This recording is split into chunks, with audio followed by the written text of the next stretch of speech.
Do you want to make your website rank higher in search engines? Well, I've got 10 SEO tips that you can implement today that you might not have known about until now. So let's get started.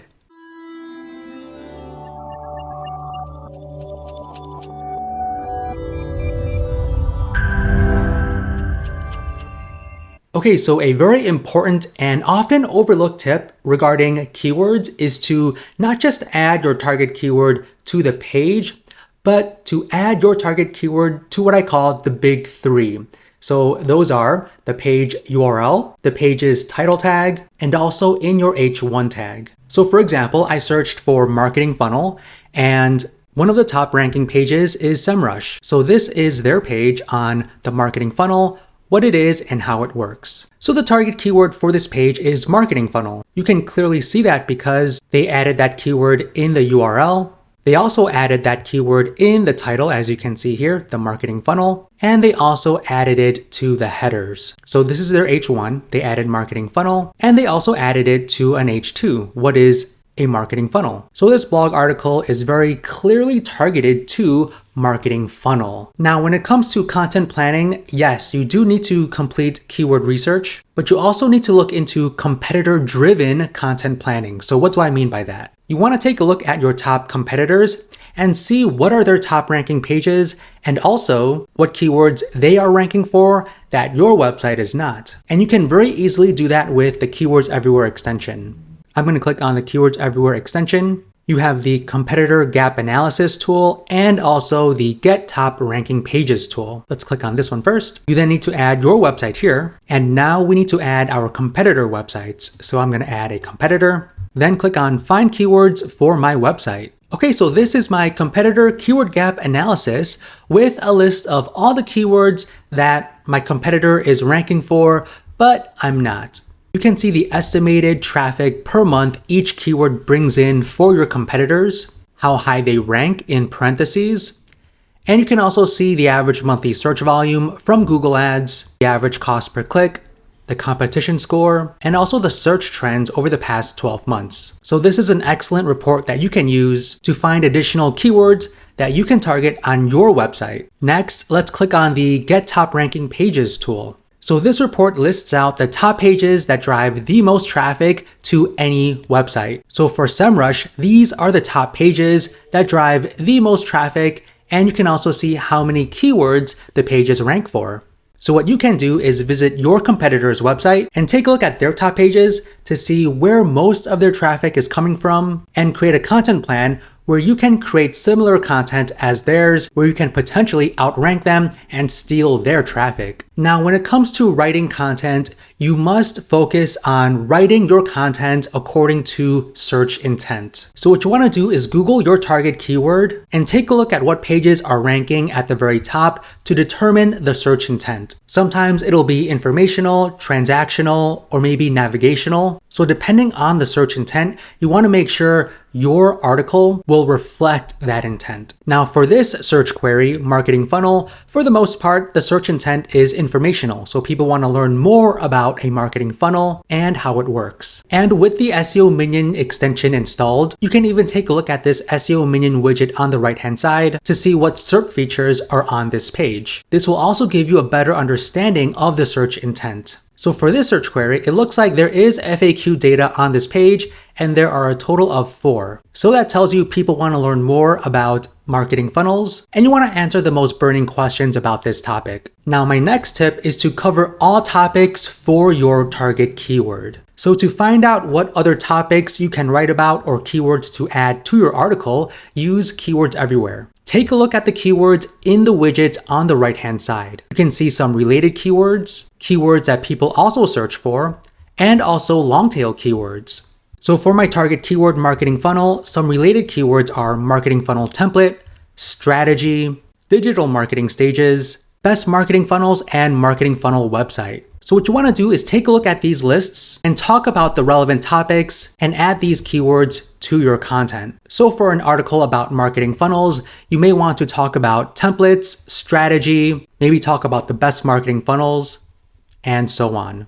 You also want to look at the People Also Ask section as well. These are excellent questions that you can answer on your page. You can also use SEO Minion to get even more information on the People Also Ask section. You can click on this drop down and click on PAA, 2 levels, it'll take 5 seconds, then click on Go. It'll open up 2 levels of the People Also Ask section and turn it into a tree. So if you click on this orange button, you can see a better visualization of the People Also Ask section. You can see the questions for the first level, so what are the 5 stages of a marketing funnel? And if you hover over each question, you can see the title, the answer, and the URL. And the same goes for this second level as well. This is a great chart to look at to determine what types of topics you can talk about on your page. Now, my next tip is to structure your content with headings in an easy to understand way that makes sense. So what do I mean by that? So let's take a look at the headings for this page. So I'm going to click on the SEO Minion extension,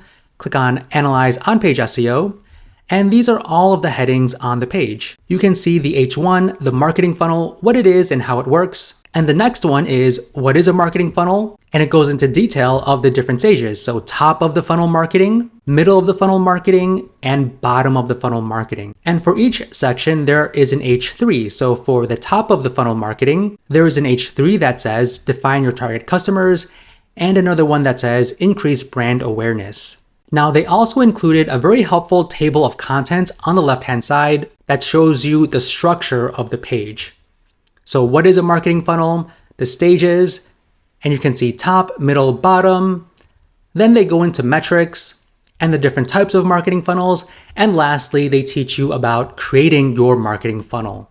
So the content is very nicely structured, and that's what you want to do with your headings as well. My next tip is to add relevant internal links. This article does a great job with that. The first internal link they have on this page is create a more effective marketing strategy. Now, when it comes to internal links, you want to make sure that you are linking to a relevant page on the topic. So this one is pretty relevant, right? So this is an article about creating a more effective marketing strategy, and that makes sense for an article about marketing funnels.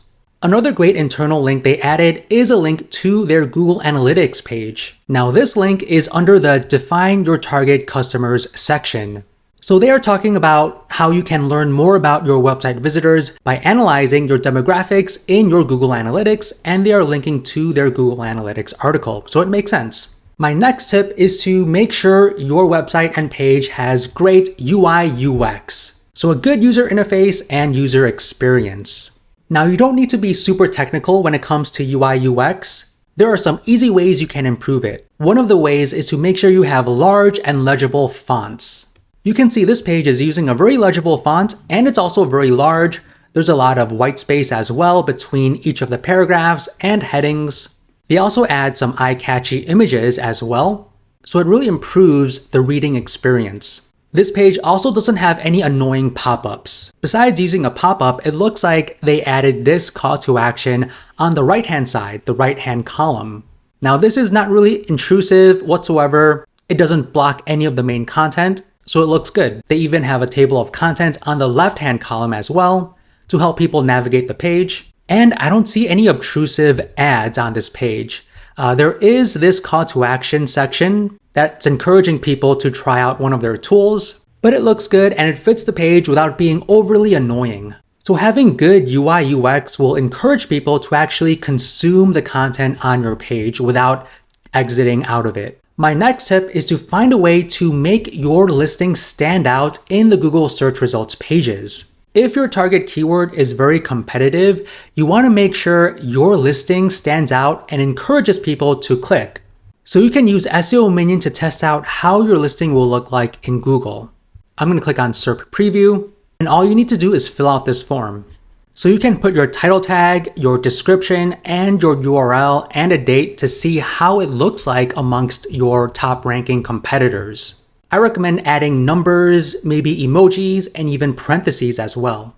So to make my title stand out, maybe we can add this emoji at the very end, and you can see how that looks in real time right here. We can even add some numbers and parentheses, maybe something like that, and here we go. You can even test out different meta descriptions, and you can see it in real time. So this is an excellent tool that you can use to test out various elements in your title and description to make sure you can improve the click-through rate. My next tip is to make sure there are no broken links on your page. You can look for broken links with SEO Minion. You can click on Check Broken Links. So SEO Minion found a total of 90 links on this page, and it looks like none are broken, so we are good here. If you were to find broken links, you'll be able to see them in this list, and what you should do is make sure they are fixed and pointing to live working pages. And my last tip is to make sure that your source HTML and the rendered HTML or the DOM are the same. So if your website uses JavaScript that modifies the meta tags and headings at runtime, you definitely want to make sure that your JavaScript isn't changing any of your important SEO tags. So you can compare the HTML and DOM with SEO Minion. So if you click on HTML versus DOM, it'll compare the two. So you can see the HTML version of the page, the rendered HTML, and any differences that it found. But the most important part is this top section right here. So these are all of your tags. It compares the HTML and the DOM. And ideally, you want to make sure that both are the same. Google might be confused and use the wrong tags for ranking the page and displaying in the search results pages. And you definitely don't want that to happen. So this page is fine, but let me show you an example of a page where they are not the same. Let's take a look at the SAP Analytics Cloud page from help.sap.com. So I'm going to click on HTML versus DOM, and this is an excellent example of the HTML and the DOM not being the same. So for the HTML, they do not have a meta description and there are no headings. And their title tag is completely different as well. They may be using JavaScript to create the title tag, meta description, and all of these tags. This can be troublesome if you have your optimized title tag in the HTML, but some JavaScript is changing your optimized title tag and displaying something completely different. And if that's the case, you might not know exactly what Google is crawling and using to rank your page. Okay, so those are my SEO tips I wanted to share with you today. If you enjoyed this video, don't forget to hit that like button and subscribe to our channel. If you want to check out our other videos, feel free to click any of the ones on the screen right now. Thanks so much for watching, and we'll see you in the next one.